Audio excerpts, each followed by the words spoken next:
What's up, guys? My name is Justin. Welcome back to the channel. Today we are back on iRacing for a little bit of a psychological and physical experiment.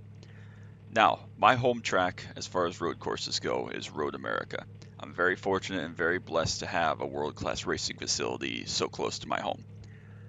I am a true believer that the best sounding race car of all time is the Cadillac V-Series.R LMDH that we are driving today. This is also obviously, being a top-level IMSA prototype car and WEC prototype car, among the fastest race cars in the world right now. But how does it compare around here to a Porsche 919, the LMP1 version of the top prototype in the world from about a decade ago? Well, today we're going to try to find out, and I'm going to do my best to showcase what we have in store. We're going to start today with the Cadillac, and then in a couple days we're going to have a video on the Porsche and comparing the two. So what we're going to do today, I'm going to give myself 5 laps. We're going to use attack battery trim, which means we'll probably get 2 fast laps, and then we'll have a recharge lap and 2 more fast laps once we get some tire heat. But I'm only going to give myself 5 laps, so we're going to see how this goes. We're going to give it a whirl. It should be hopefully scientific. I have no idea what I'm getting myself into. I have no practice laps. We're not doing any scouting. We're just going to go out there and we're going to wing it, because I think that that's the most pure way to figure out which of these cars is really faster. I know the answer, but we're going to compare different eras of top-level prototypes. So without further ado, we'll get out here on the racetrack. We'll have our out lap here. I'm just going to leave it in build mode, and then we'll have 2 attack laps. We'll do another build lap to get our battery charged back up where we need it for 2 more attack laps, and then we'll see what the lap time is. And then we'll keep that in mind when we head on to the Porsche later in the week. So without further ado, let's get out on track, and I'm probably just going to not talk that much, to be honest with you, during these first 2, and we'll let you enjoy the beautiful sounds of this Cadillac V-Series.R LMDH.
We are running the baseline low downforce set. We'll do the same thing when we get to the Porsche later on this week. No idea what to expect. Again, I have no idea what our brake zones are going to be like, so the first couple laps are probably going to be slightly conservative, and then hopefully by the time we get to laps 4 and 5, we'll be in full push mode. So we'll make sure we get everything tuned down here to attack mode, and we'll see what we can do on these first couple. Not a great start for 14, Justin. That's all right.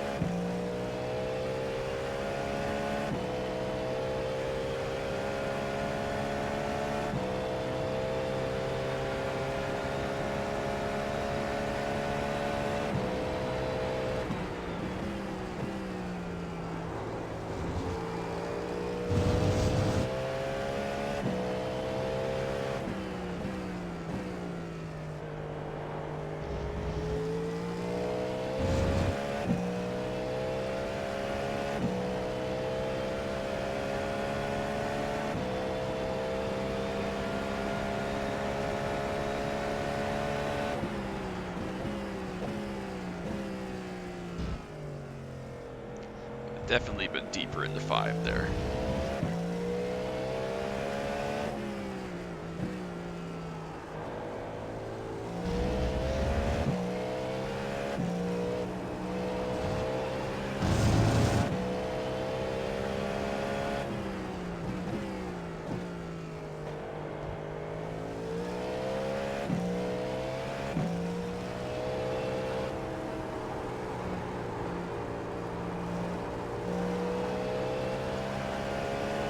No idea if the kink's going to be flat, so we'll probably just give it a little bit of a blend here.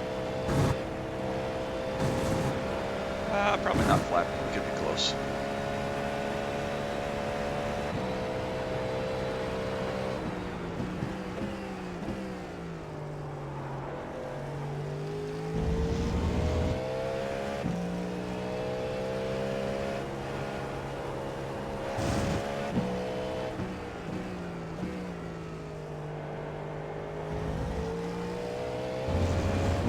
Better there for 14 that time. 13, we just need a little bit of a blend for Bill Mitchell.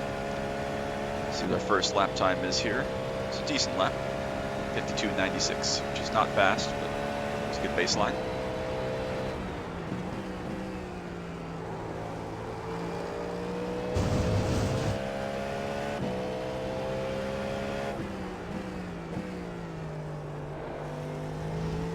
Just starting to get some good tire heat now. You see the left front up to 24.5.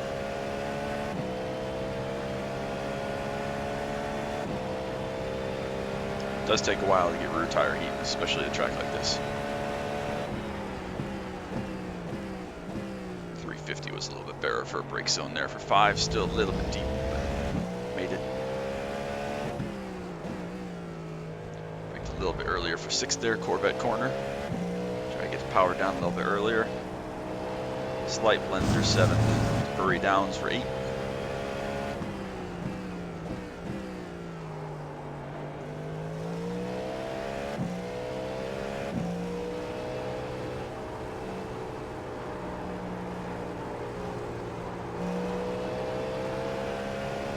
Really doesn't like the carousel with low downforce. Surprising nobody. Again, just a little bit of a blend on entry to make sure we get the nose in there. Still building tire heat.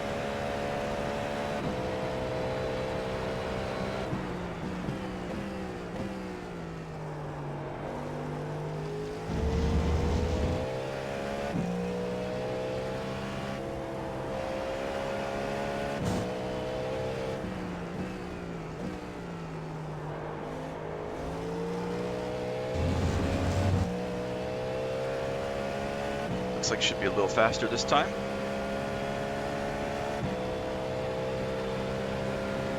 $51.58, so we'll put this back up into build now. We'll keep pushing on though. Try to get a little bit more tire heat. And we're going to be obviously carrying less speed down these straights now with the build mode, but I feel like I have a good baseline of where I need to be for pace and brake markers for all these corners. I think 350 was about right for turn 5 down here with full boost. Always nice to have the boost juice. To see we're already down nearly half a second without it here, so definitely managing your battery in this car is a huge factor. And obviously it's worth, you know, several seconds of lap time around the track like this. That's so much straightaway. I mean, we're not even halfway around the track and we're over a second down, so.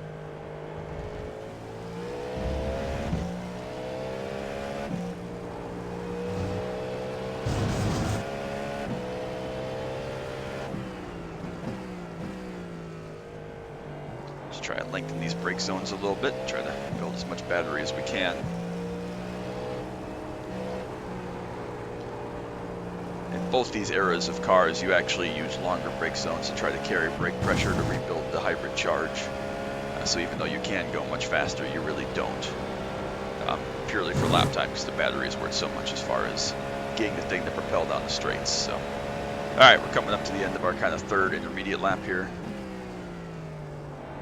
Have 2 more push laps, and then we'll see what the lap times look like. But you can see on the delta there, we're down 2.5 seconds already, so it's a huge delta from boost and no boost. But we'll go back to attack mode, and we'll have 2 more push laps. And hopefully they're decent ones. That was not a great 14, so tires are just coming up to temp now on our 3rd lap here, and you see there, it's like almost 3 seconds difference. No boost juice, and we had it up the front stretch, so. Alright, I will shut up and focus here for about 4 more minutes, and then we will see what the lap times look like.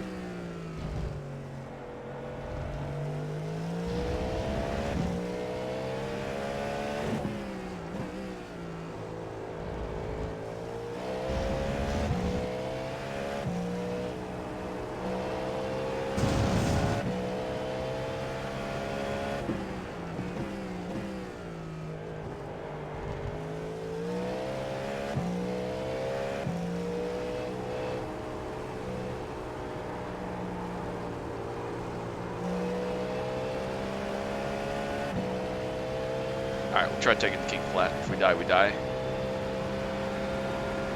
Easy flat. Alright, so that'll be worth a 10th or so on our next lap if we can nail that.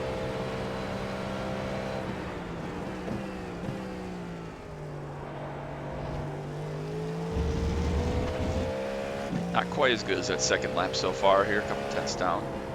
Really overdrove that, just need a little bit sooner of a lift, but we'll back this up then. And one more flyer, we'll see what we can do.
Another great carousel.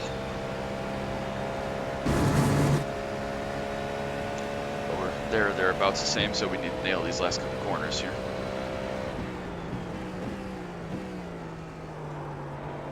Into 12, really, really deep, but we made it. Off track, no matter.